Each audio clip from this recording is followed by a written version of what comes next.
Welcome into CBS News 24/7. I'm Mugo Odigwe. We have breaking news from the federal judge overseeing the case involving deportation flights to El Salvador. U.S. District Judge James Boasberg says he found probable cause to hold the Trump administration in criminal contempt. The judge says it's for violating his orders to turn around those planes that were carrying migrants to El Salvador. So let's bring in CBS News Department of Justice reporter Jake Rosen for much more on this. Jake, what can you tell us? What have you learned? Well, in Judge Boasberg's scathing 40-plus page memo, he writes, "The Constitution does not tolerate willful disobedience of judicial orders, especially by officials of a coordinate branch who have sworn an oath to uphold it." The order at the center of this came on March 15th when Judge James Boasberg, after blocking the deportation temporarily of 5 men, expanded that block of people who the Trump administration was attempting to deport under the Alien Enemies Act to over 200 people on 2 different flights that were on their way to El Salvador. He ordered those planes that were on their way down there so that prisoners could be put to that Supermax prison, the footage of which from that day you're seeing on your screen right now. The planes did not stop, and they were outside of U.S. airspace at the time, the Department of Justice argues, and thus the judge had no authority to order those planes turned around. As a result of this, the judge and the government's lack of explanation over multiple court hearings of why they didn't listen to the order and who, Mugo, specifically at the White House or Trump administration, ordered those planes to continue despite his order. Really, we're at a break point in terms of the federal engagement between the federal judiciary here and the White House. The White House now has to be held accountable, Boasberg says, for not turning these 2 planes around. He's ordering contempt proceedings to officially begin, saying he wants to find out either the government can admit to who at the White House didn't turn those planes around, or he will get to the bottom of it through potentially live testimony on the stand or further ordered depositions in this case. Jake, I have to ask you, though, what could be the consequences here?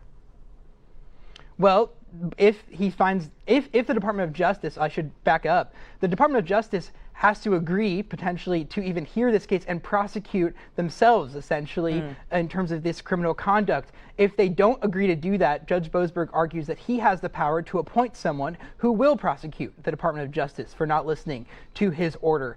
Who that is obviously remains to be seen. We'll see how the Department of Justice and the Trump administration react to this, but any enforcement mechanism, whether it's a fine, whether it's potentially sanctions on someone of some kind, would have to be enforced by the U.S. Marshal Service and the Department of Justice.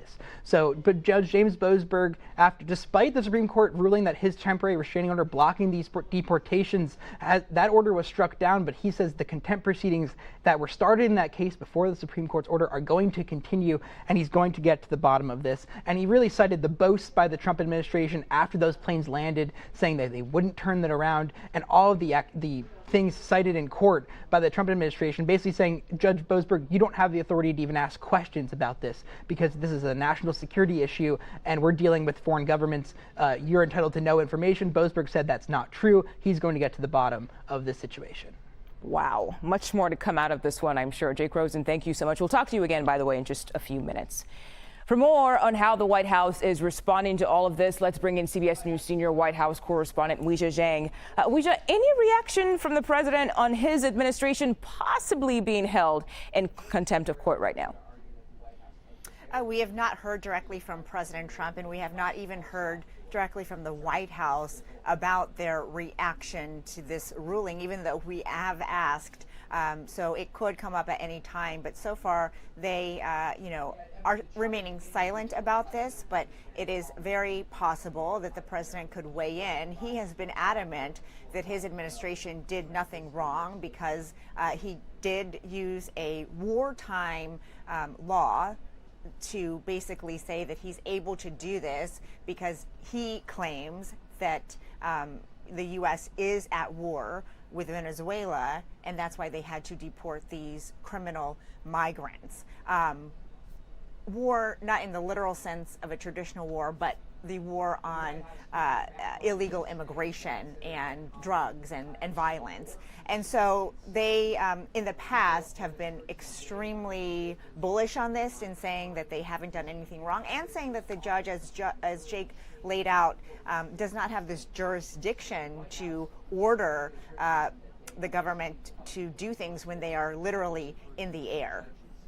And we know one of the people on those flights was Kilmar Abrego Garcia. A hearing on his case was held just yesterday. And today, Democratic Senator Chris Van Hollen arrived in El Salvador with one goal. Let's listen to what he had to say. We'll talk to you on the other side. As I've said before, the goal of my visit is to talk to people here about the release of Kilmar Abrego Garcia. I told his wife and his family I would do everything possible to bring him home. And we're going to keep working at this until we're successful. I also hope to have the chance to meet with him, but we'll have a better idea if that works out a little later on. So, what is the next step here? We know the judge is giving both sides until next week for depositions. Well, the senator says he wants to talk to people about Abrego Garcia's possible release, but the person he would have to talk to is the president of El Salvador, who was just here at the White House this week and made it very explicitly clear that he has no intention of releasing him back to the U.S. In fact, he used the word smuggling a terrorist back to the United States. And so the senator can go there. He might be able to get onto the grounds of the prison. We don't know that yet, and we certainly don't know if he'll have any FaceTime with this man. But he, I think, is trying to make a statement that somebody in this country, wants him to come back to the United States, because this administration has said many times over that they have no intention of asking for him back. Wow. Okay. CBS News senior White House correspondent Weijia Zhang, thank you for joining us on 24/7 today. Sure. We're going to go back now to CBS News justice reporter Jake Rosen. Jake, thank you for standing by. We want to ask you about the Trump administration suing the state of Maine over its policies on allowing transgender students to participate in school sports. Attorney General Pam Bondi says the DOJ is not just targeting Maine, but other states as well. So here's what she had to say, and then Jake will talk to you very soon. We're looking at California. We're looking at many, many states, but they are the top two that should be on notice because we've been communicating with them. And just like Maine, we're not going out there. We don't want to be suing people. We want them to comply with the law. And that's what we're doing. We have given them opportunity, Maine, an opportunity over and over again. The Department of Education, HHS, they went and sat down with them in person, multiple meetings, and got nowhere.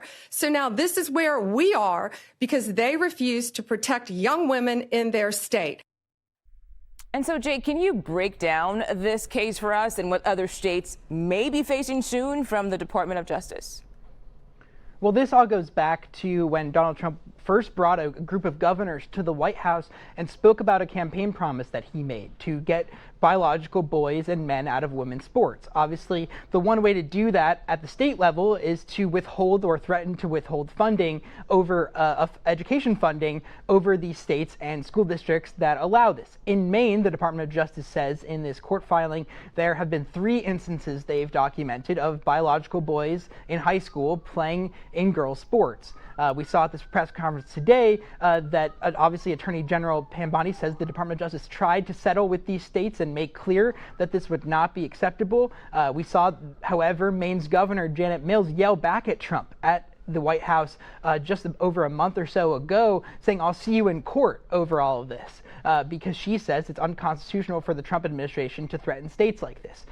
The state has also seen funding cut to other education departments as a result of this as well, and the Department of Agriculture, and even Maine actually sued to block that and successfully won it. So really what we've seen is a political lawsuit here by the Department of Justice to try to hold the campaign promise that President Trump has made and make it reality.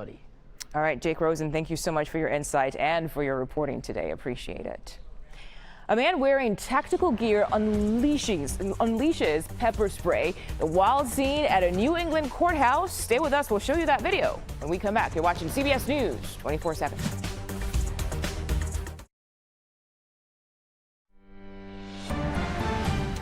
Video to our monitors take us to a Massachusetts courthouse. This is some crazy video right here because this man you see here is undergoing a mental health evaluation after police say he just walked in and started unleashing pepper spray on officers. He directed that bottle at court officers, a police officer, and a district attorney.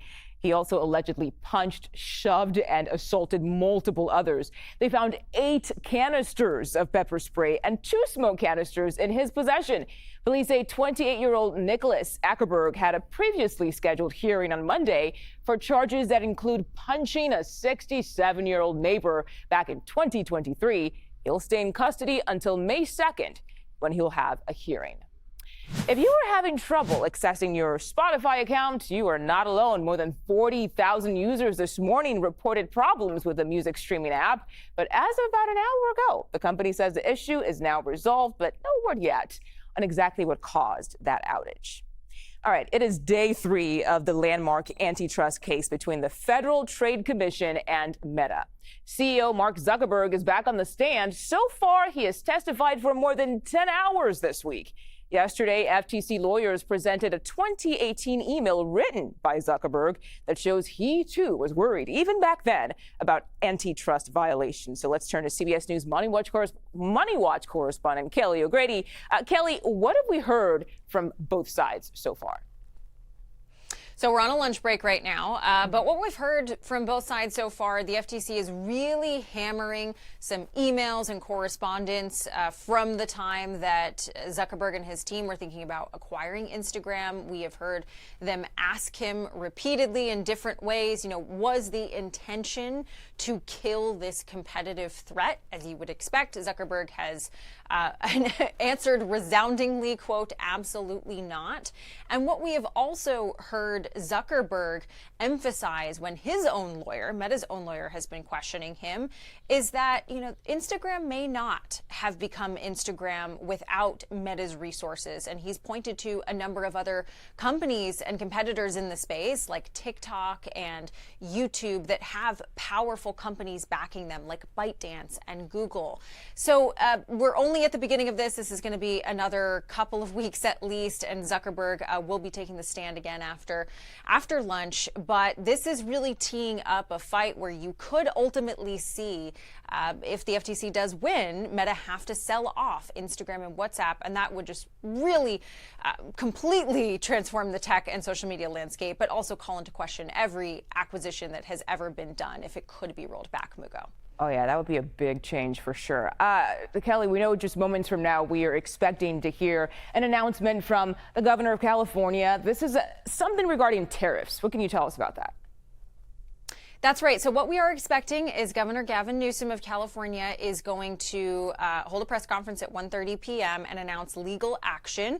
What we expect is the state of California is going to be suing the White House, the administration, for saying that essentially these tariffs have been imposed illegally. What we know is they are going to say that Trump's use of the International Economic Emergency Powers Act, that's the sort of the act that Trump used in order to impose these tariffs, was unlawful and unprecedented. And if this is the case, which, we are expecting this, this would be the first state to come out and formally sue the administration. We've seen individuals and cohorts of small businesses file legal action thus far, but this would be a pretty big state, seeing as a pretty big step, seeing as the state of California is the 5th largest economy in the world, Mugo.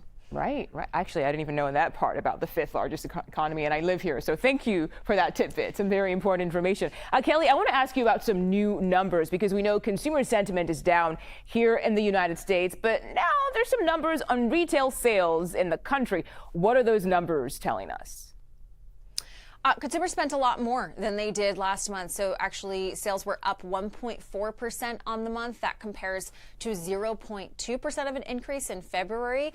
A lot of that came from automobiles. We have heard time and time again from dealerships, from data, that people have been going into these car companies and trying to get ahead of the tariff deadline. So the good news, consumers are still spending. They seem to still have some firepower in their wallets. But the question is, does this continue once these tariffs really sort of we see price increases from these tariffs? Do they pull back in spending in the next few months, Mugo?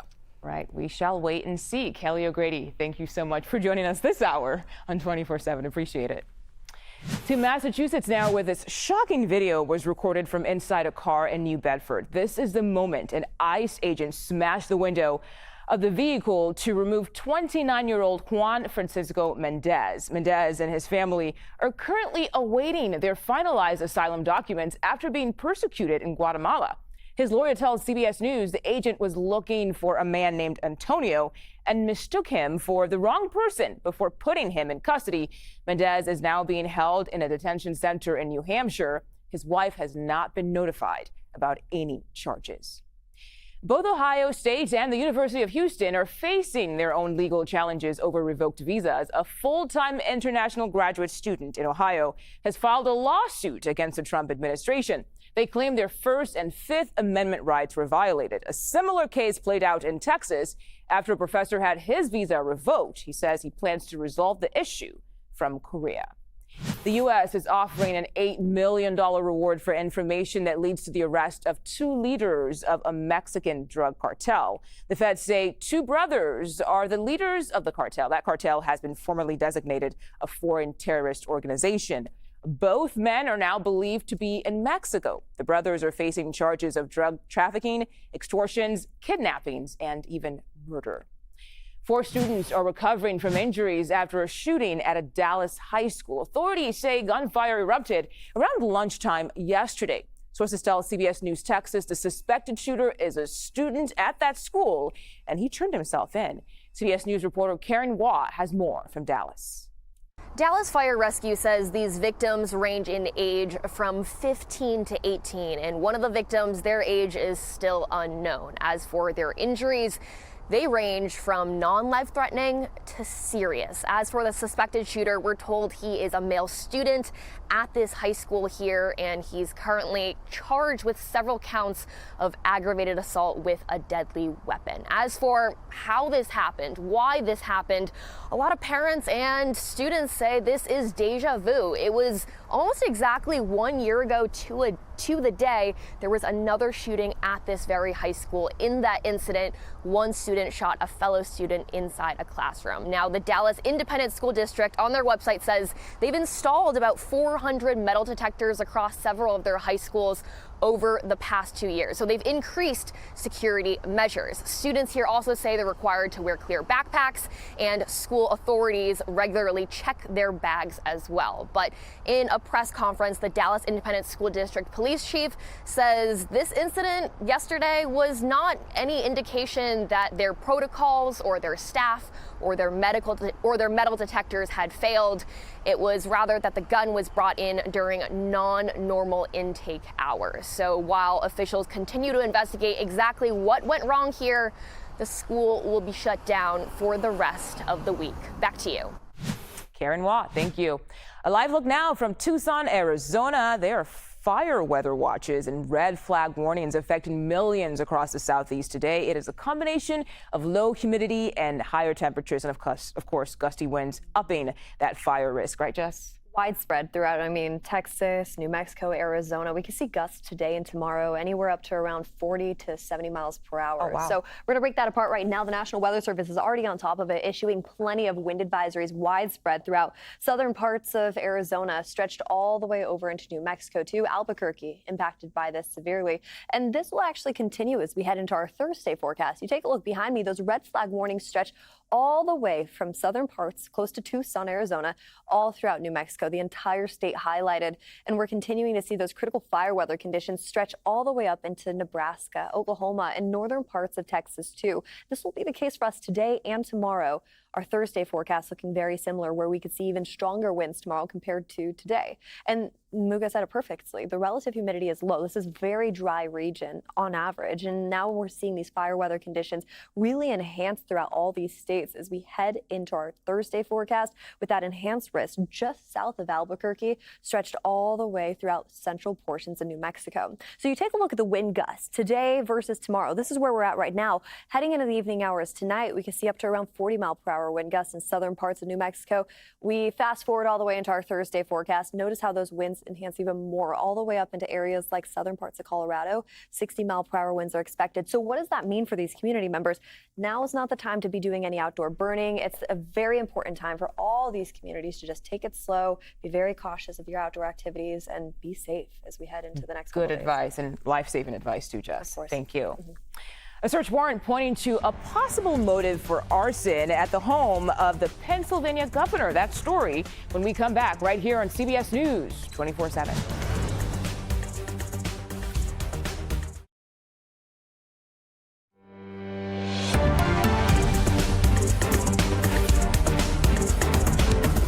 Welcome back to CBS News 24/7. In Pennsylvania, a search warrant points to a possible motive behind the suspected arsonist who set fire to the home of Governor Josh Shapiro. CBS News correspondent Chanel Call has been following the story from the very start. In fact, Chanel, you were just out there yesterday. So what's the very latest on this? All right, Mugo. So according to search warrants released from the district attorney's office, the man accused in this case of breaking in and starting that fire inside Governor Shapiro's home, 38-year-old Cody Bomber, said he was motivated over his views on the Israel-Hamas conflict. I want to read you part of what's written here. It says, according to a call log provided by Dauphin County 911, Bomber had apparently called 911 at around 2:50 a.m. on Sunday. That is less than an hour after the attack, Mugo. And during that call, Bomber allegedly identified himself and said Governor Shapiro needs to know that he will, quote, not take part in his plans for what he wants to do to the Palestinian people. Bomber also goes on to say that he needs to stop having my friends killed, and our people have been put through too much by that monster. Furthermore, Bomber says all he has is a banquet hall to clean up. We should mention, Mugo, Josh Shapiro, who is Jewish, is sort of a rising star in the Democratic Party. He's been vocal about his support of Israel as well. And just hours before this attack happened, Shapiro, we know, had hosted a Passover dinner with his family. Earlier today, Governor Shapiro spoke to reporters. He was asked about this new information. Listen. I've got a lot of work to do for 13 million people. I'm honored to do this work, and I'm not going to be captive to fear, and I'm not going to be captive to worry. And I'm not going to think through those, scenarios that others might be contemplating to do us harm. I'm just going to go about my work every single day. Pennsylvania State Police, PSP, have now seized 4 smartphones, a laptop, and an external hard drive. So those items are now going to be examined by investigators. We can also tell you that Bomber is being held without bail at a correctional facility in Pennsylvania until his next court appearance. That will take place on April 23rd. Chanel Call, thank you so much for that update. Appreciate it. News from London today. The Supreme Court of the United Kingdom officially ruled the legal definition of a woman is someone born biologically a female, and that excludes trans women. CBS News senior foreign correspondent Elizabeth Palmer reports on the decision over the interpretation of a 2010 law.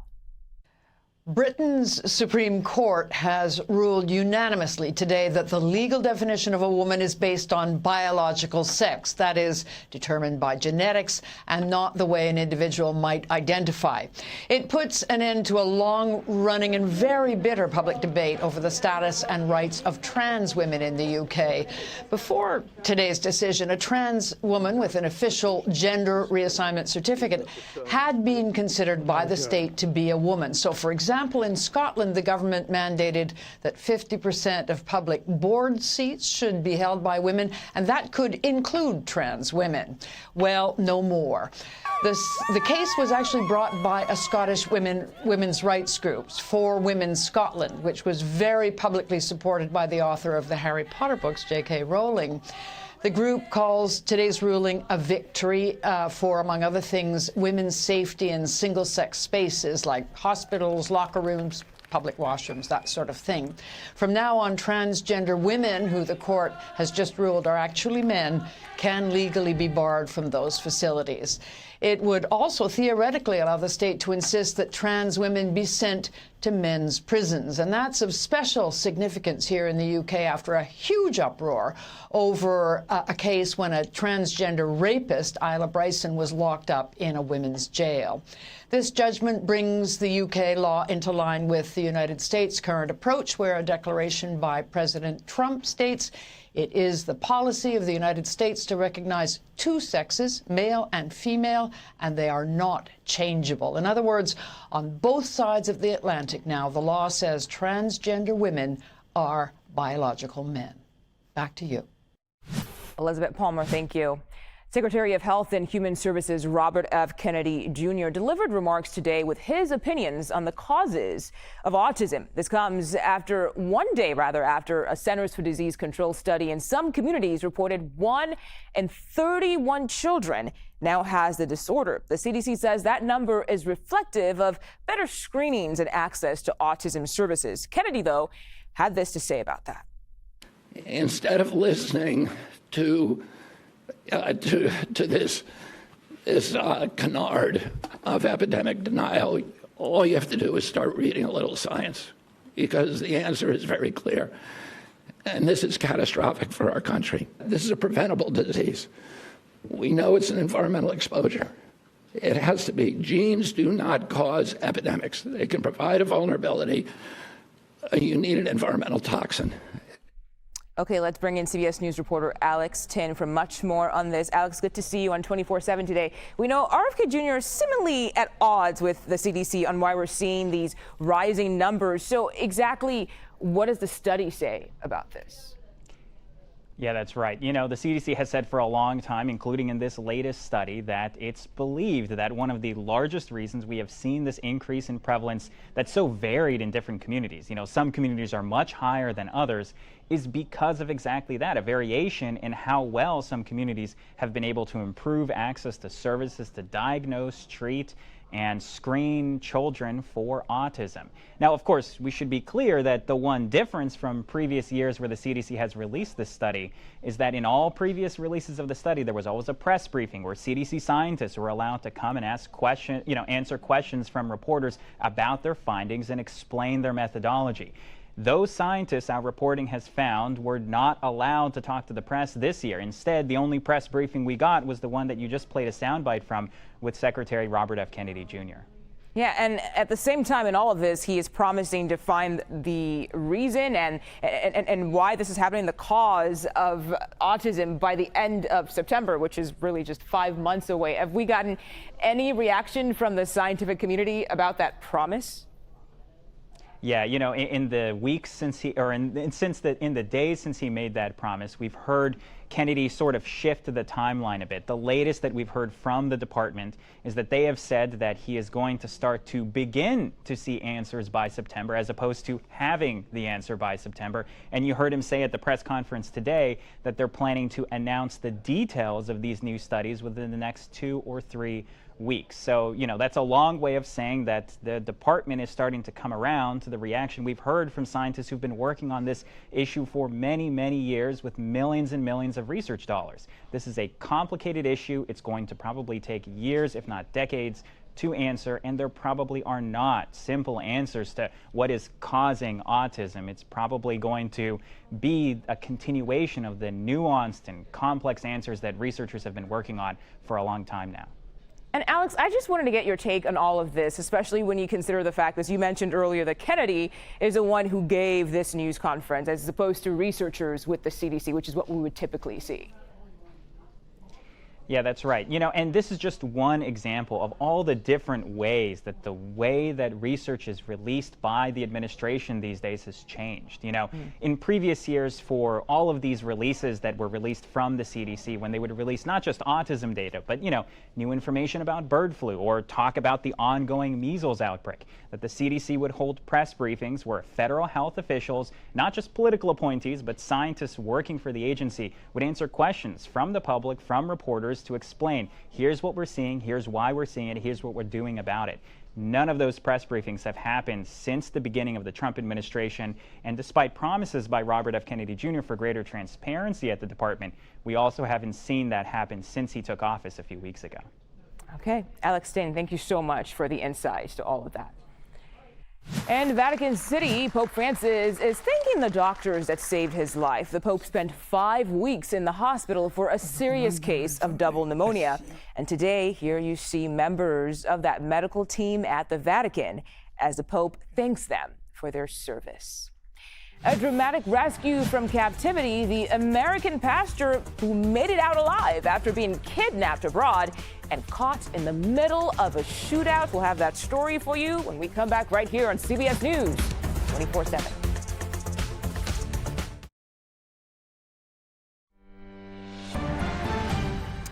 Welcome back. Texas public health officials are reporting another 5 measles cases, adding to the astounding triple-digit outbreak across the state. And if they can't stop ongoing outbreaks of measles, the U.S. could be on track to officially lose its status of having eliminated community spread of the virus. CBS News' Jared Hill breaks down what's at stake. At a measles vaccine clinic in rural Texas. It's been a little bit nerve-wracking the last few months because he couldn't get the shot yet. A sigh of relief for Walker's mom. At 10 months, he's finally old enough for vaccination. I tried to get in here as quick as I could to give him some protection because it's scary. I mean, 2 children have died. Both unvaccinated. More than 560 cases of measles have been reported in Texas so far this year, making up most of the more than 700 across the country. During a regular meeting of the CDC's Advisory Committee on Immunizations, a senior CDC scientist said the outbreak is likely even bigger. In talking with families, they may mention prior cases that have recovered and never received testing, other families that may have cases and never had sought treatment. Dr. Catherine Wells is the public health director for Lubbock, Texas. The state is pulling resources from other parts of its health department to respond to measles. Just statistically, we're going to see more individuals needing to be hospitalized. The CDC is now scraping to find staff to help as well after massive cuts at the agency. Health Secretary Robert F. Kennedy Jr., in an interview with CBS News chief medical correspondent Dr. John LaPook, encouraged people to get vaccinated. My position is people should get the measles vaccine, but if the government should not be mandating those. An apparent about face after once writing that measles vaccines are, quote, unnecessary and risky. Jared Hill, CBS News. It is our Eye on America. CBS News following the human side of the headlines, telling stories in your communities. A report coming out today says America's rivers are in crisis. CBS News national environmental correspondent David Schechter explains pollution is killing many of them, especially in poor communities.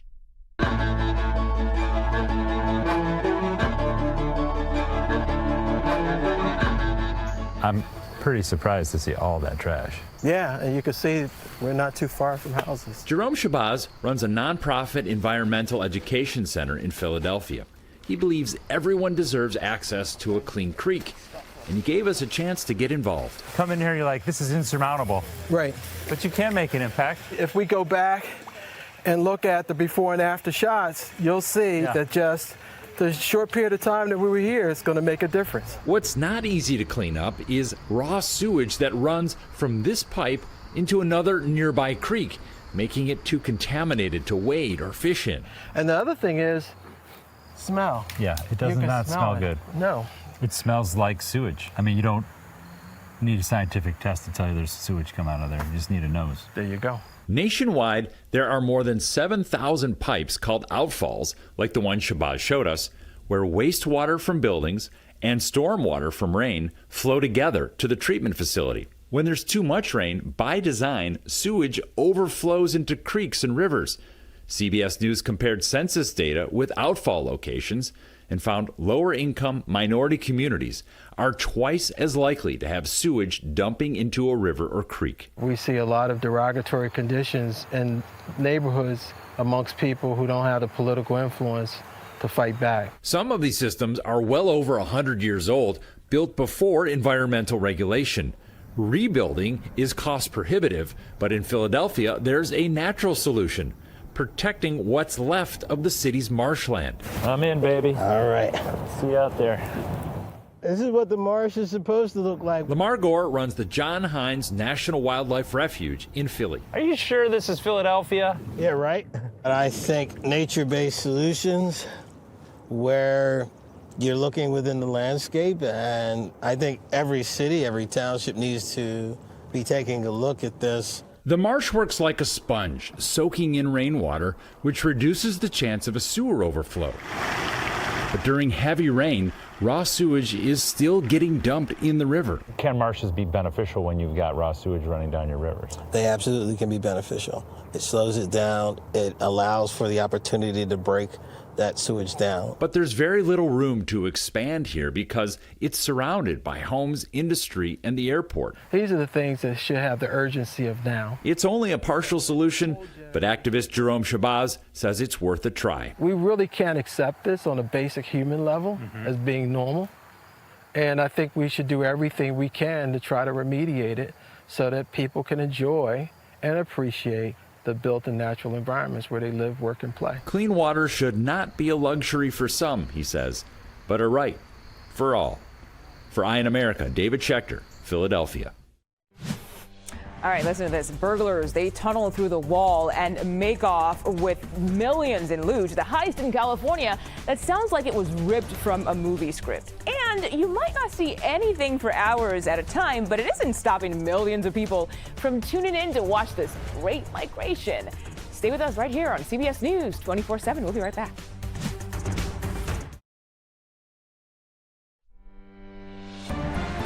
Over to South Africa now, where police rescued a kidnapped American pastor after a shootout with his abductors. Authorities say 3 suspects are now dead after that confrontation. Let's go right to CBS News reporter Nicole Valdez, who is live in Tennessee, where Pastor Josh Sullivan is from. Nicole, I hear you spoke to his family. What did they have to say?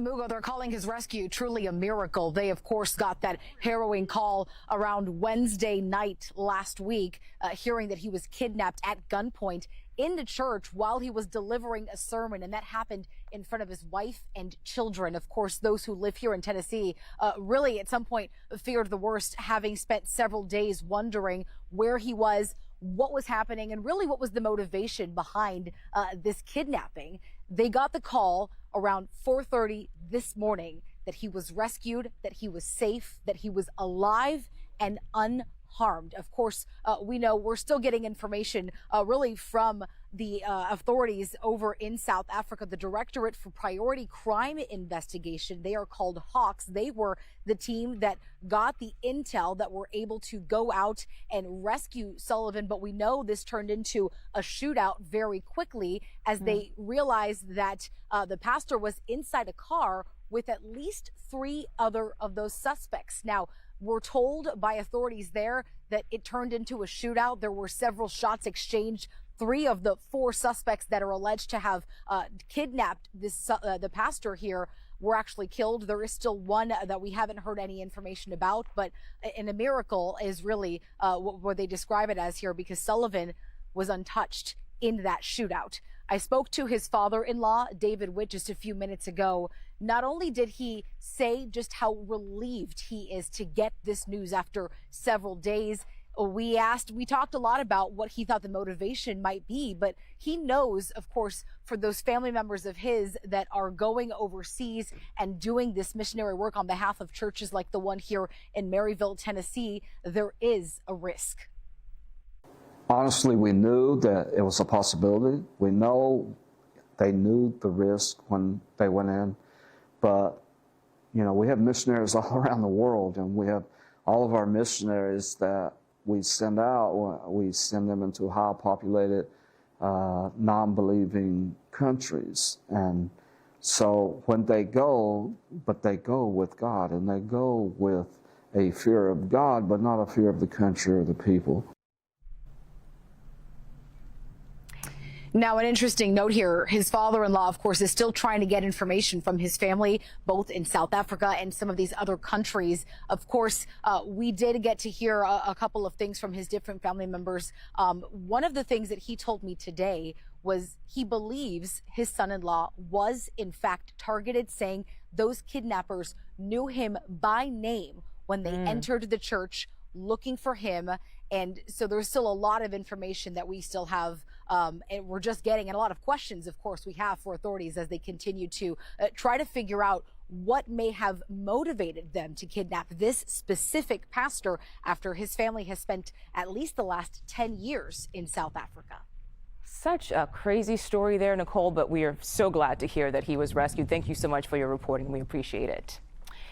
A live look at Kansas City, Missouri now, where there is a chance of thunderstorms tonight. Multiple storm systems are brewing across the central states, right, Jess? Gearing up and getting ready for more. Getting right ready for around more. the corner. But it is important to take a look at the forecast and see how it's actually going to impact our local areas, because within the next couple days, we do have severe weather right around the corner.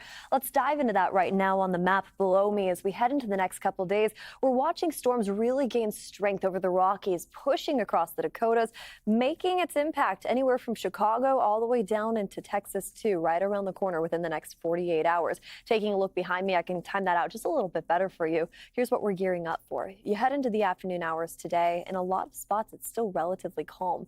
Now we head into the next couple days. Well, within the next 48 hours, we're watching these light conditions quickly turn into gusty, strong storms, starting off over in areas like St. Louis, just into the evening hours tonight. Now that's storm number one. You take a look up north, closer to Chicago. Across the Great Lakes, we're watching heavier impacts there. Here we go all the way into our Saturday forecast. Now, heading into this weekend, around the corner, we could see widespread storms all the way from areas like Dallas stretched up into Chicago and everywhere in between.